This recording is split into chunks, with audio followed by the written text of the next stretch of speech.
Hey everyone, I'm Josh from before, and we're here today to create another custom McFarlane Batman figure. Now, I just recently did this trio of customs inspired by classic Kenner and Toy Biz figures, Tech Shield Batman, Sky Escape Joker, and my personal favorite, Bob the Goon. So check out that video if you want to see a closer look at these three. Now, I had such a great time making this Bob the Goon. It just really suits my personal taste as far as like a little bit of funny and stupid, kind of a deep cut character, something nobody would have been asking for, but I think it turned out really great, and I am a big fan of that old Bob the Goon figure from back in the day. But that got me thinking, I would really like to create some more goons, more henchmen, like some themed villain henchmen would be great, some Joker henchmen. I was thinking maybe like this Three Jokers Red Hood jacket combined with this King Shazam feather sort of shawl collar thing could be a great penguin henchman maybe. But I want to start with a newer character. I want to start with the Drophead Masked Robber from Matt Reeves' The Batman movie. I love the look of this character. Very memorable look for just a very small amount of screen time.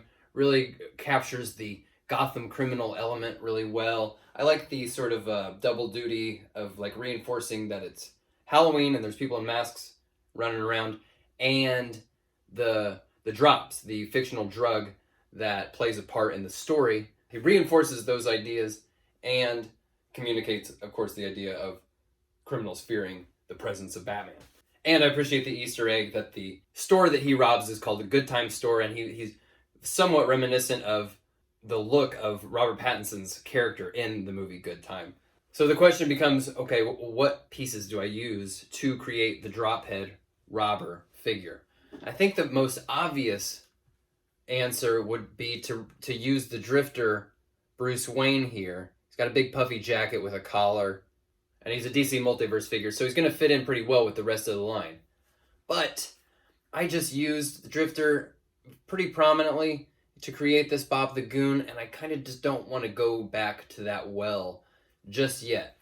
We'll definitely be using more Drifter pieces to create henchmen and goons in the future. This figure is a no-brainer for henchman fodder. Every single piece of them, you've got some great civilian custom pieces. So we'll definitely be seeing Drifter in the future, but not for Drophead. So then I'm thinking, well, I don't have to draw exclusively from the Multiverse line, especially if it's a different McFarlane figure it'll still fit in pretty consistently with the rest of the Multiverse. So then I'm starting to think maybe V from Cyberpunk has got some good pieces here. He's got tennis shoes. He's got a unzipped jacket. Maybe it'd be a matter of removing this futuristic collar thing. The sleeves are rolled up. I could, which isn't necessarily accurate to the movie, but I could live with that. I could still capture kind of the spirit of that character well enough to fit in next to these folks. So I was going to be content to use V here until that guy Alex recommended one of the Harry Potter. I think this is going to be the right guy. He's got tennis shoes with laces on it that are going to be great. He's got this open jacket. It's not quite as puffy, but I like how his sleeves come all the way down to the hands. Feels like a little bit more like an ill-fitting jacket. And then I'm thinking we could take this hoodie, cut this off of Drifter here, and attach it to the top of Harry's track jacket and make it a hood.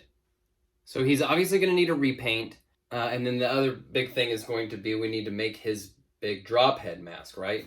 So what I'm going to use for that is a material called Sugru, which is a sculptable adhesive. And the thing about Sugru, you open it up and then you've got about 30 minutes to sculpt something before it starts to set and harden. And it firms up and cures, sets into this rigid material. I'm going to just sculpt around the existing head.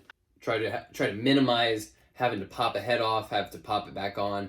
The Sugru stuff can be kind of delicate, so I want to minimize the amount of pressure that I'm going to have to put on that material after it's sculpted. Now the Drifter hoodie was a little too big. It wasn't quite working for me, so I grabbed a hood from Marvel Legends Ghost, and I trimmed that down to size and used some more Sugru to connect it to the track jacket.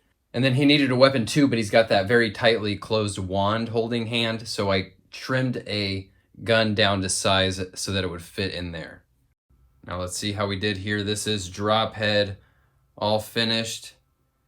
Now this Harry Potter figure, he wasn't super articulated to begin with.